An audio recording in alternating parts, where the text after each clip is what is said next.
Hey, it's Mark here. And before we begin today's very special episode, I wanted to give you a reminder that you can still access the mini expert series over on www.miniexpertseries.com and get an insight into some really practical tips on how to put yourself and your message out there, from hearing how to pitch a contributor at Forbes.com to landing a TEDx talk to being featured in some of your favorite publications and being more honest and sharing your story online, and many more, how to grow your Instagram and LinkedIn followers and so forth.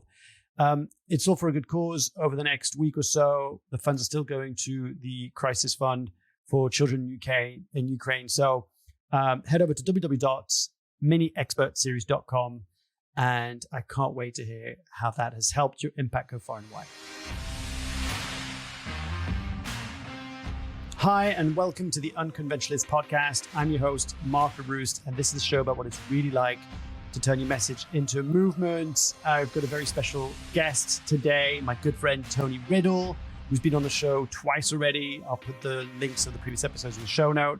But his brand new book is out, Be More Human: How to Transform Your Lifestyle for Optimum Health, Happiness, and Vitality. It's an unbelievable conversation. Really excited about it. We're going to talk about the whole process of how Tony started his book, how he got actually blocked in the very early days and denied an opportunity because he didn't have any followers, what it took for him to go from 2,000 followers to 72,000 followers, how his incredible journey to get this book out has a huge mission behind it and a message that hopefully will impact a lot of us. But more importantly, how this book can help you reconnect to your biological norm and implement some little tricks and tips on just living more naturally, right? Whether that's spending a little bit more time outside, squatting, breathing, playing, all that good stuff. It's jam-packed with just some amazing experiences. And we talk about the book and more. So tune in, get your pens out, get your notes out. And as always, if you enjoyed this conversation, please let me know in the comments below. Share this conversation with someone who needs to hear it, to feel inspired. And please do leave a rating and review over on Apple Podcast. It really does help to spread the word and increase visibility on the show. So I appreciate you as always. Without further ado, ladies and gentlemen, I give you the one and only Tony Riddle. Good to see you, brother. Hey man, I'm just trying to make my head the same size of yours. Again, just is that even possible? Several people listening. There's a video version of this conversation with Tony. We're just trying to find the address. But you know what?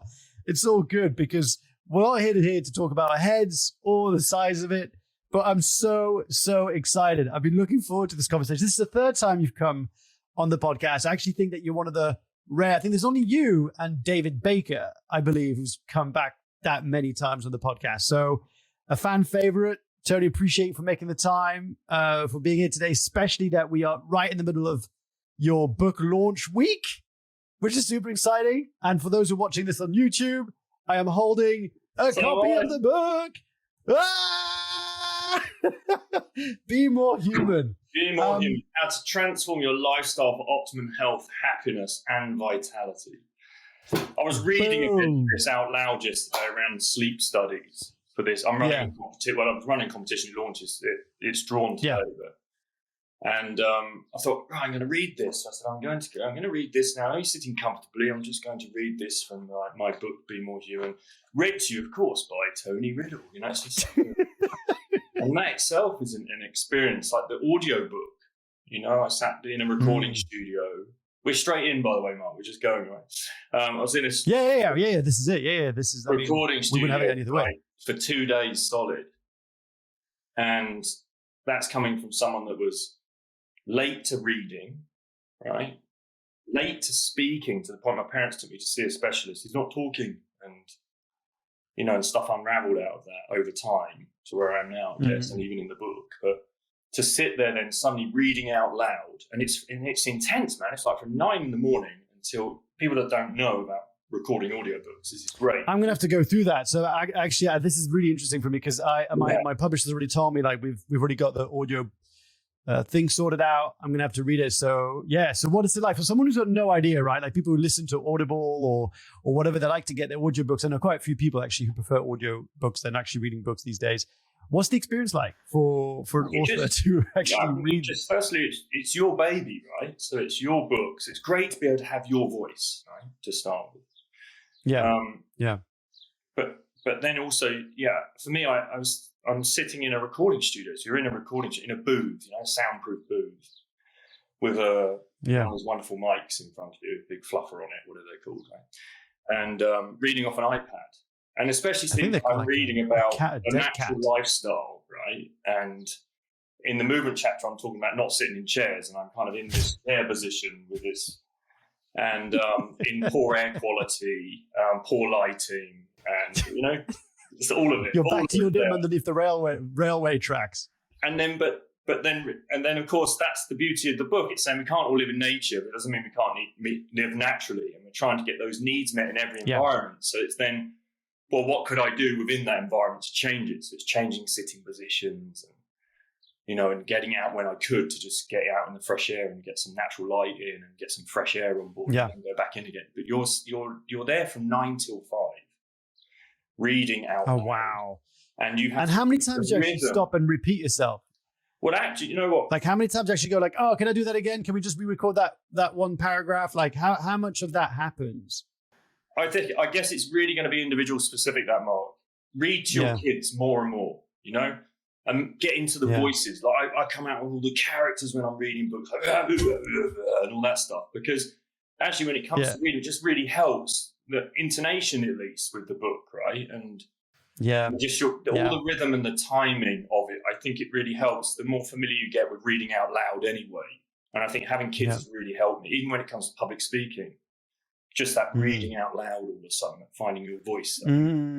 Reading kids' books, brilliant. Especially when you get into characters. If you don't have kids, just have imaginary kids and read them books at night. Read to your pets or to your plants. Your plants. Or just get in the mirror, Just don't, record it for the outsiders. But I think, I think that really helps. But you're there from like 9 to 5. Individual specific, definitely. I was hugely complimented by the guy who was in the recording this, because he's editing. He will be the one who's editing. He said, oh my God, by the second day, he was like, when you're out, you just stop and you go back again. He wasn't actually stopping me at any point then on the second day. And it's normally I have to say, no, hold it back there. Let's go back to the, because you might be speeding up, or you might have brushed over something, or pronunciation might be wrong, or the intonation's wrong. It's that. And they're great for that. That's what they do. That's the point, and just really surrender to they're doing their part. And that's the world of interdependence again. And you're doing your part, and it's your baby, so put were you surprised by was into the reading of it. Was there a passage that you were reading out loud that you found yourself to be surprised by how emotional you got, or how it brought something up for you? Like, was there a passage of the book that you read, you're like, I didn't expect that to happen? Well, I'd already been rehearsing reading out loud of my book in the bath, right? Okay. For a few nights. So, and the kids are like, are you on your phone in the bath? I was like, why would I be on my phone in the bath? No, I was reading my book. And so I knew exactly where that was going to come in. There's a story I'm weaving together in there, and I'm on a Land's End John O'Groats run. And there's a point in the run, it's like right at the end, and I'd given myself an upper ankle sprain, couldn't stand on it, couldn't walk on it. And I'm meant to be running 30 miles a day, every single day. And we're now on day 26, sprained my ankle, can't run, fully in the pain cave, at the point where questioning everything. Am I going to have to quit? The kids are going, you're not going to quit, are you, Papa? All of that language coming in. And then really delving deep into the practices of breath and meditation, and then cold and hot, and just playing with the practices, of course, that I mentioned in Being More Human.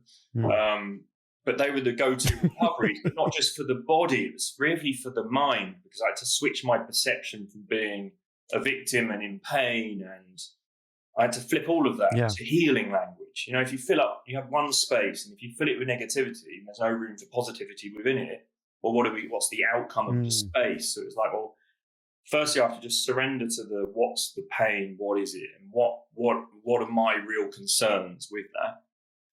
Is it the ego? Oh my God, what does it look like if I don't complete this thing and I put everything on the line? what's at stake, I guess, and then surrendering to those emotions. Then I let that go, and then I took day 27 out, and then I chose I run on the 28th, 29th, and 30th of those days, right? And so day 28, I managed 30 miles. On day 29, I managed 46 miles, I believe. And the final day was a 57 miler. And on that day, I'm running and I'm tripping out, because it's like when you're doing that kind of mileage, it's right at the end as well, I guess, of the experience. And I've been drifting in and out of a pain cave. And I'm working with breath and all kinds of modalities. I'm really at this higher level, I believe, like this level of consciousness where you're in like almost like a deep meditation, that process. And people have that with ultras anyway. But I think when you start to really work on tempos of breath and you're tuning in even deeper into that, then I think you operate there's a different frequency almost that you're reaching. You tap into something. You tap into something else. And so I found myself running across a bridge, and my grandfather came in. The late Charlie Rutter, my granddad, and he's running next to me at this point on my shoulder. And he was from Newcastle, and had this terrible upbringing. Left home like the age of 15, I believe, had no money, no shoes even, just a satchel with a change of clothes in, and goes on this massive journey down south to try and find work. So he was in my ear running with me, and I'm barefoot, of course, and he was running around the streets of Newcastle barefooted as a kid. With no money, in a coal gang. They were in a coal gang, right? And they used to be branded to be in the gang. You just even imagine that, right? So he came in with this language of, you needn't think we were going to make it that easy for you, did you? And I was like, what? You were just choosing 30 miles a day. You're taking the easy route out. You could easily be doing more than that. So in other words, this is what you're going to get for taking the easy route out, basically.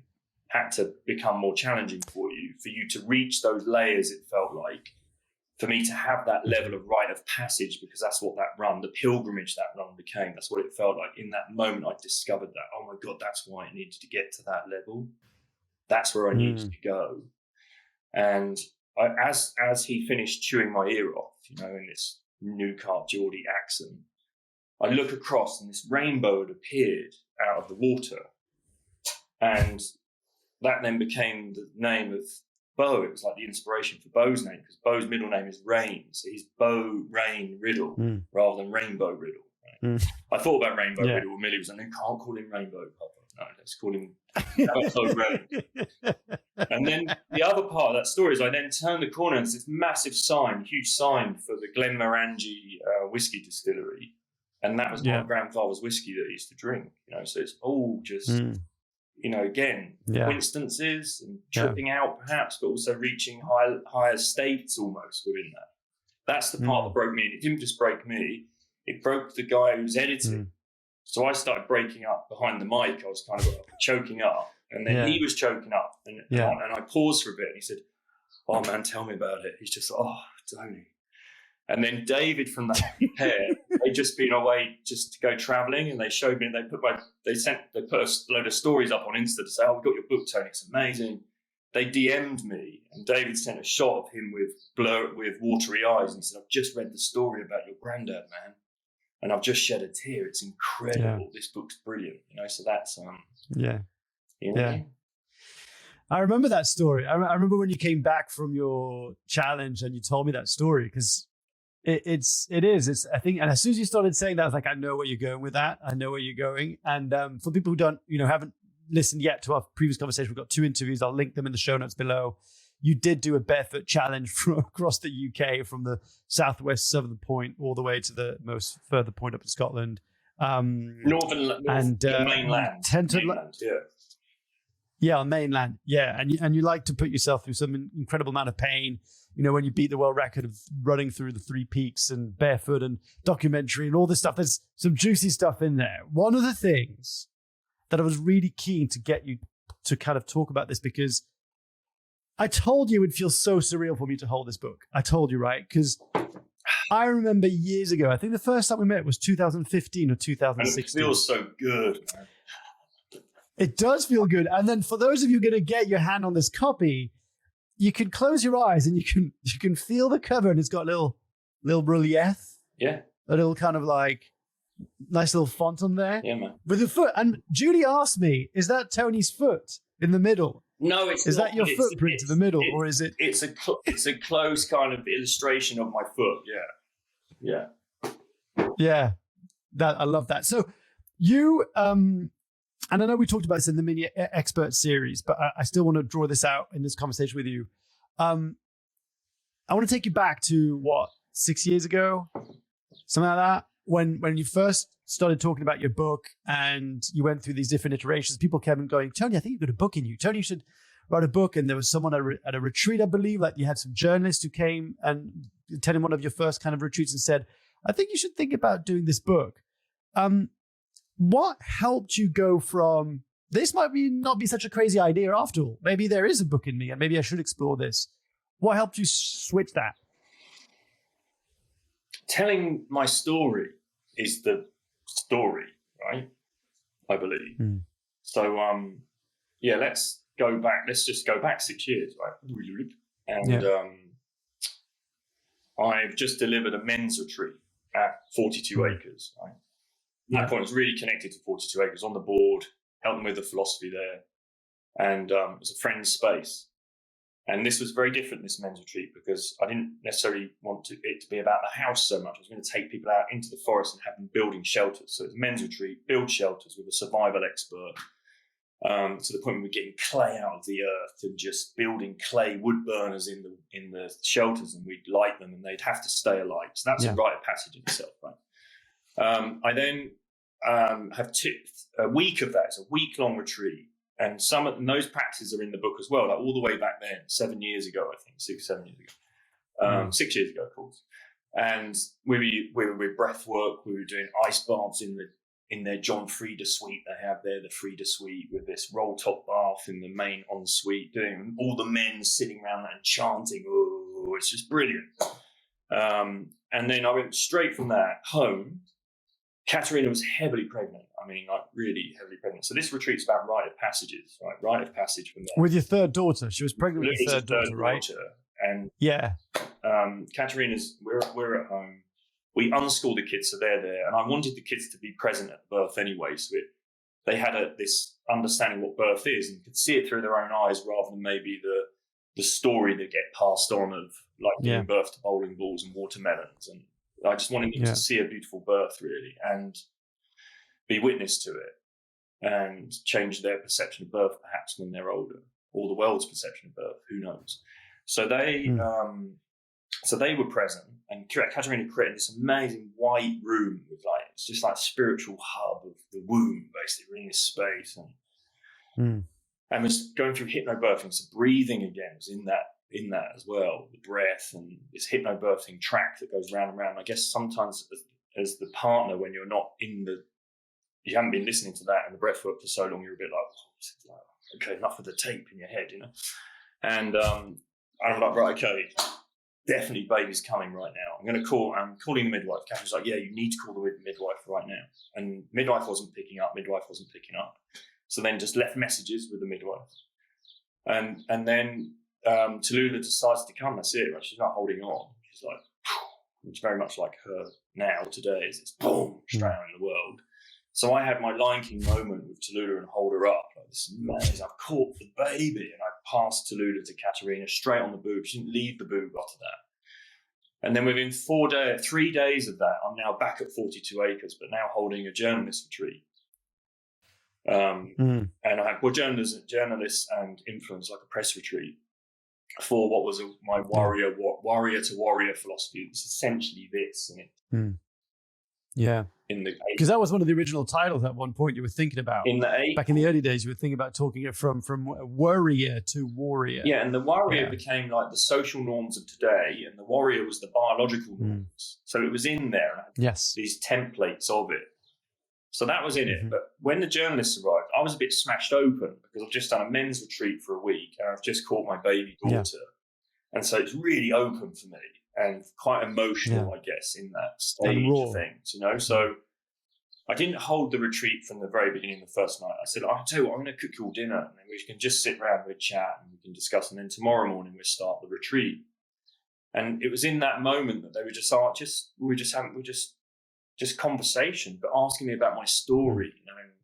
It started with Tallulah, and then it kind of went back, and it was an opportunity for me to really tell a story about what what it is to be Tony Riddle at that stage, right? How I found myself there, not, here's the philosophy and this is what we're doing over the next week, this next 4 days, the structure, the timetable, or even the factual stuff, right? This is Tony now. And they all said pretty much in chorus, you should write a book. So it really started there, and that's kind of the moment. And what came with that, again, was this understanding, it's about telling a story, right? And then I think that first podcast we did, right, the cherry almost, right, was again that opportunity to tell the story, right, and to get behind a mic. And then since then, I've always joked and said that podcasts are like therapy in a way. You get to just really have an amazing conversation, right, and just tell your story. If people are willing to ask, then it creates the space all of a sudden. Well, I remember that, and I just want to touch upon that because I often talk about you in that way, that I didn't realize that when you came on my podcast. I think you said like maybe you did a podcast or a couple of podcasts, but it was the first time you really went to town and kind of opened up your story, which was like this amazing. And everyone listening to this, you should go back to episode number 1 with Tony. It feels like it was, it's crazy to think it was about 7 years ago, right? Or 6 years ago. But we're sitting on the floor and you're telling me about all this crazy story about, your difficult breakup, your, going bust with your gym, reinvent. And actually, this is how you open up your book. You talk about the kind of the reinvention of Tony, the dismantling of Tony, and kind of the restructuring it, right? Like that moment where you get hit by a train, like it was like a physical sound, but it was actually a perceived experience. Yeah, metaphorical. Yeah, and talking about all the different experiences that you've done, and I remember loads of people like connecting and saying, "Hey, that story was amazing about Tony." And then you went off and shared the story, and and you kept on going, and you went on Rich Roll's podcast and TV, BBC. Like you've done all these amazing things since then. And one thing that I wanted to touch upon again is, I remember when you came to me and you were like, without having to name anyone, but like, "Hey, I think I've got like an in with this publisher or with this kind of publishing group. It sounds really exciting and great." And you got there and you came back. And I remember the next week we saw each other and I was like, "Hey, how's that going, man?" And you're like, "Well, yeah, apparently I don't have enough followers for like the message. Like, they love the book, they love the message, they think it's amazing, but I don't have enough followers." And I remember just going like, "Oh, that's bullshit, man. That's terrible. Like, what does it mean about today? Blah, blah, blah, blah, blah." And you could have stopped there, right? You could have just been like victim mode, screw them, but you didn't. Did something happen in that moment where you felt almost like, I'm gonna prove that you don't need followers to have an impact? Like, is there something that happened around that time? Yeah, again, it goes right back to that conversation around the table with the journalist, because after that retreat, I'd organised it to go to certain people's homes, some of the journalists' homes. And I'd go into their home because it's all very well going on retreat. I like to call them experiences now, because retreat just means I'm retreating from something. It means that that's bad, this is good. And really, it's all one thing, Really, it's just, well, how do I transform what it is over here that's maybe perceived I have to retreat from? So I'd go to their home, and one of them was Andrea Charles, and she was writing for Red Magazine. Did a massive 4-pager, brilliant piece. And so I'd go to her place in Brighton. I'd drop Katerina and the kids on the beach. And I'd finish with Andrea, and I'd go back to the beach and say, "Katerina, I'm just going to check in on my emails." And then I'll switch to kiddie mode, aka flight mode. And that's it. And I open up first messages from M&A Rushton, who was at that time editor of Psychology's magazine. And she said, "I'm with this publisher now, and she wants to know if there's a book." So it started there, really. That was, again, back of the retreat, Andrew Charles. And it all started to move towards this language around a book. It's like everywhere I went, book. And it just started to get bigger and bigger and bigger. And then I put together a proposal. And I spent a bit too long probably putting together the proposal for the publisher that was on the beach on the call at that time, wanted to know if there was a book in it. Yeah. But by then a literary agent walked into my life, Valeria. I've been working with Valeria ever since. And it's Valeria's work. She's enabled me to those initial. Yeah, she's in the acknowledgement. Like you mentioned her in your acknowledgement. Yeah, she's in the acknowledgements in there. She's helped me show where to put the seeds, and and who to water, who needs to water them, perhaps, right? So with Valeria's help, she then lined up like a number of 10 of the best publishers, right? So I was then like, woohoo! I was living between Ibiza and London. So I was in this amazing way, just living this two lives in a way. But, Naked Tony. Yeah, and at this time it was like, wow, okay, so I fly back. I had meeting after meeting. One of them was with one publisher, and that publisher just said, this is amazing. I'm going to invite someone from marketing. She's loving your work right now. We're both just blown away, and showing me all these other books, and this is how we see it. And we're just going to present it to the team. We'll get back to you in the lift with Valeria. We go down in the lift, and Valeria says, that's the best meeting I've had with so-and-so publisher in however long, right? Yeah. Wow. Okay. Yeah. Like water flight back to Ibiza. Ego flight. Kind of that thing. And the ego's off, right? And I land back in Ibiza. Luckily, Ibiza kind of has that energy to kind of bring you back down and just more eco again, right? So I had 4 days there, but 4 days of thinking, yeah, we've done this, right? And Katerina, I think we've got this publisher and this is the reaction. And she's like, oh, it's amazing because you've done nothing but talk about a book for however long, probably. I then arrived back in London, and I'm at the airport in Ibiza, and I'm just about to board, and Valeria's on the call to say, oh, have you thought about this publisher? And I was like, well, why did I think about that publisher? Because no, you just didn't have a large enough following, a large enough platform, right? And so in my head, it was very difficult because I'd come from this mind of, wow, it's the best proposal we've seen in a while. We love the book, we love the material. Oh, it's the best meeting I've been to in a long while, perhaps the best. And yet I don't have a large enough platform. So in my head, it was like, well, is that saying that, we could have a not so great platform, not so great book, but have a large number of followers? And then you get, I got my head around it by, of course, it's a business as well, right?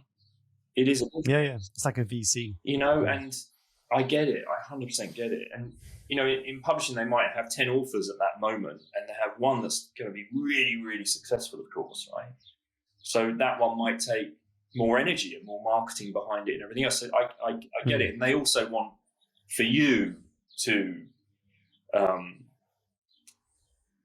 be successful with your book, not just they're successful with your book, So there was lots to it at that time. And I did put things on hold. I actually put things on pause. I think I took a year out of that and then went, okay, if we're serious about this and we want to get the message out there. Because for me, why was I writing a book? Really, it was, I had all this understanding. I knew all these practices, and I knew how bad I was feeling back there, the days of the broken Tony and, Tony 1.0 and now Tony 2.0. So I knew what it was, and I knew why I needed to present it, and knew that I wanted to reach others with that message. So what do I have to do? I can't play the game, right? You play the game. And so part of that was I took time out to then assess, well, how do I do that? It was then, right, I need to grow my following, right? How do I do that? I have to now immerse in that. That has to be part of my coaching practice, has to be that. It has to be more basically present on social media, but also refine things on it of how I deliver that message, right? And really that just became, people are really interested in actually what you're doing, just the lifestyle. Yeah. So just do it. Yeah. Just put what you're doing out there, what you're being, really, not doing even. It's just, this is what I'm doing today. Yeah. And suddenly it was like this, this is amazing stuff. And it just went up and up. And then from your podcast, I guess, telling a story leads to another podcast telling a story. And then it went on, and then the podcast got just, I guess, Rich Roll, Rangan Chatterjee, they were massive podcasts for me as well. And that meant huge following. I'd also then, in amongst that, I'd taken on this Land's End John O'Groats, which created it was considered as being socially extreme, I would say. So that meant, so in that time, it created a huge platform, and with that platform, I could have this huge message that we could deliver, and that helped. So lots of things moved in different directions, just moved towards creating that bigger platform. I'm gonna have a look at Wi-Fi here. Yeah, that's That's amazing, because I don't know, and today I haven't looked at the latest figures. So humble brag, just how many followers have you got now on Instagram, especially? When I first looked at this and I was on the beach and we were discussing it, I think around about that time, probably when I took on this is what I'm going to do with socials, I was about 2,200. So I have 70,000 more followers than that now, I guess, 70. Just to be clear, 72,200 followers. Yeah. And you got the blue tick, Tony. I don't have a blue You've tick. made it in life. So all of that is obviously it's kind of what they appear to say people in the funnel, don't they? Like you put, I had all these things happening at that time. There was so much happening around my podcast, invited on as a guest, different podcasts, lots of press. And then once you start to deliver that message, of course, and you're familiar with sharing a story, then I guess, you have more invitation. Yeah, 100%. I want to touch upon the book. How did you manage to distill your wealth of experience, right, and knowledge and passion for effectively what's about how to be more in touch and in sync with a biological norm? Like, okay, we might not be able to live in the forest or in the jungle, in the rocks or the woods or whatever, but we can certainly have more natural things, like these amazing things like screen time, sky time over screen time. How did you decide what was going to stay in this? Because that must have been really painful. Mark, so my movement chapter, when I submitted kind of what was my manuscript, right? Well, Tony Riddle's manuscript is this crazy man who's been working on this at this point because it's been 2 years since that kind of started to be refined. So 4 years prior to that of work, let's say. My movement chapter, I think, was 26,000 words, and I had to get it down to 8,000. My play chapter was 24. No, my play chapter was similar, 24,000. Sleep was 26,000. Yeah. So there were these mammoth chapters. Yeah. But once and again, I'm like the audiobook, I was late to writing. So for me, I learned to write in this process too. I actually learned to write whilst writing a book, because it's been over such a long, and I've worked with different editors and I've worked with people that have helped me write, and helped me structure it. So I've handed over, with my editor, it's like, oh, here's 28,000 words. And they've been going, right, removed all the repetition anyway. Like, once you remove the repetition, some of the waffle that's not necessary, just because I'm not a pro writer, right?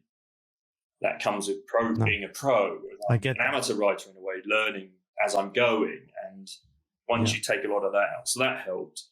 And then it was, the Penguin life had been amazing, because at the very beginning they just said, "Oh, this is incredible. We're introducing the reader to even a new vocabulary here, right?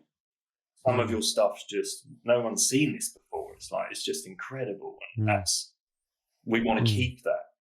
And initially, the book proposal was very much a guide. It was going to be a guide, Mark, so it would have been much more of the practical steps. And my editor, who was helping me kind of strip out all this stuff, he just said, Mark. So Mark then just said, I don't think we really understand what we have on our hands here. I need to we're going to do a new proposal together, and we're going to hand it in so that I can get your philosophy down, and then you can have the steps. And that's the original proposal all those years back that I handed in. We shaped it to be more like a guide, because it was more attractive that way, because that's what was going out. It was more marketable. Right? So Penguin Life, thank you, amazing. They then said, okay, let's do this. Let's do a book where your philosophy's in there, but we're still going to give people a number of steps.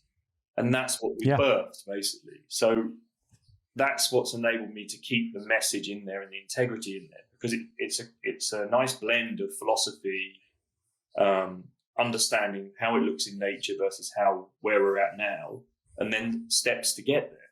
It's quite an unusual. And what Katerina, because imagine for Katerina, she's been around listening to this for long enough to the point she's probably a bit like this one. Blah, blah, blah, blah, blah.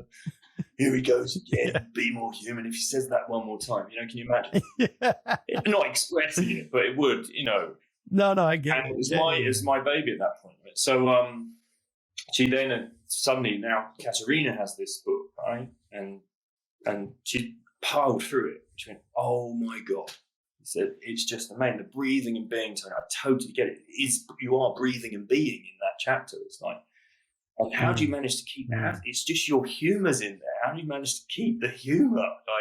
And then the movement and playing, so you can very much tell that's really you, and there's so much in there. And then and sleep, so much around science around sleep. So you said you just put together an amazing book there. And that was to hear that from Katerina, my wife, was really quite something, right? I look, I think it's an amazing book. I'll be full transparent with everyone. I haven't had time to finish it because I only got the copy of it a few days ago, but I had started piling through. And one of the things I love seeing was like some of the exercise that back in the day, used to take me through, right? Like with the toe exercise, and like you've got some little, I had them a second ago, but I want to show them. But you had like, pictures of foots and like this. I remember when you showed me this, like, look at your foot, draw your foot on the piece of paper. Yeah. Now draw your shoe and see how that foot does not fit in that paper. Right? There we go. This one. One of the last. Oh, you got it. There you go. For people watching it on YouTube, you can see it. Yeah, that's what I loved. And even like the toe exercises. Oh, there you go. I've got it. My turn. It's like this one with the toe exercise. I remember when you used to make me do these kind of stuff, and I was like, oh, this is so painful, but I miss it actually. Yeah. What's your? I'm trying to think about the question. It's like, what's your intention with this book? What's your hope with this book? Now that this book is about to hit the world, people can get their hands on their copy by the point this podcast comes out. 26th of May. What's your wish? 26th of May. So I imagine when this comes out, it's there, right?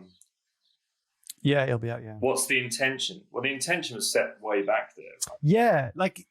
Yeah. I was in a ceremony getting this kind of downloads of stuff that was coming in around social norms and biological norms.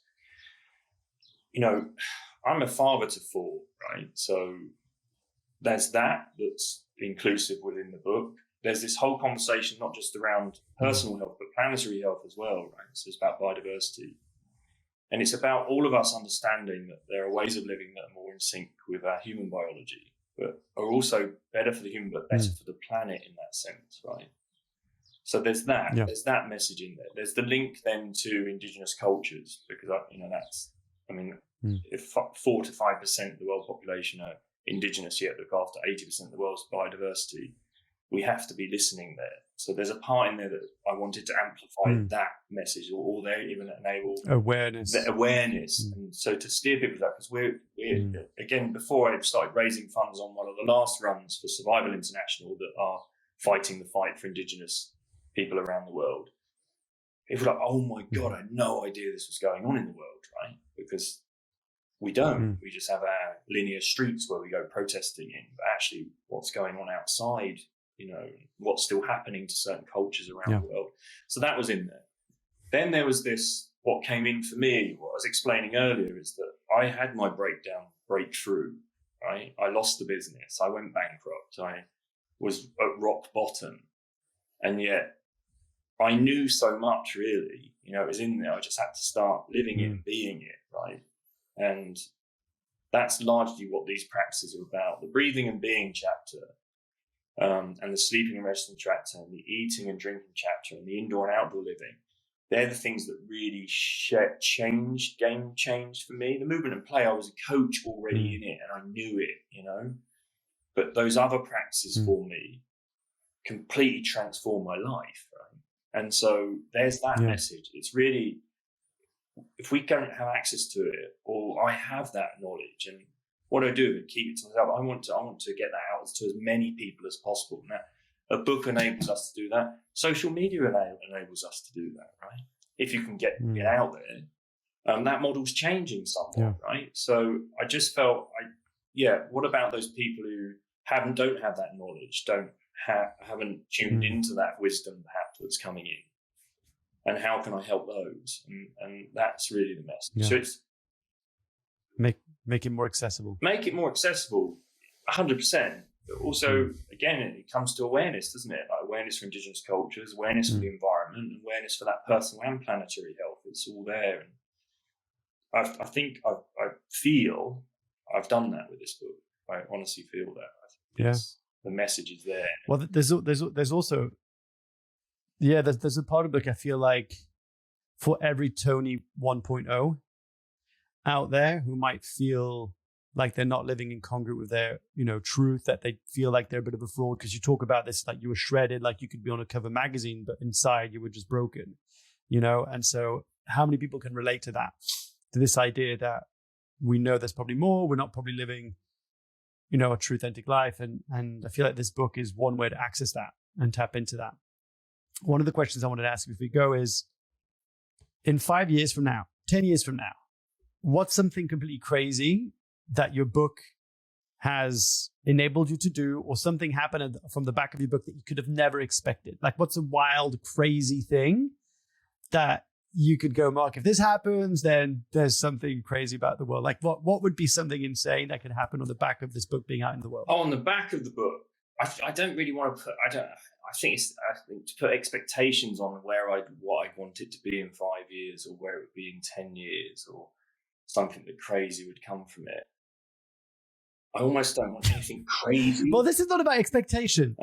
This is not about expectation. It's not about expectation. Like, oh, I'd hope. It's more like, I'll give you an example, right? Yeah.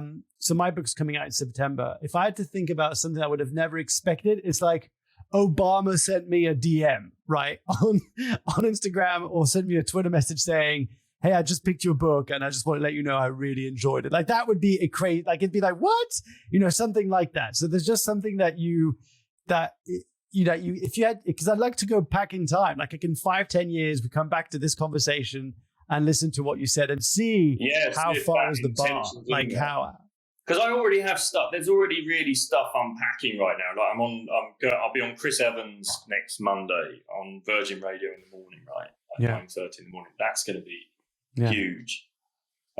It's already huge for me to think my book's in Waterstones. It's massive for me because that is so cool. Because again, I was late to write, late to read. So it's just massive to even have that, to just live in that and experience that right now.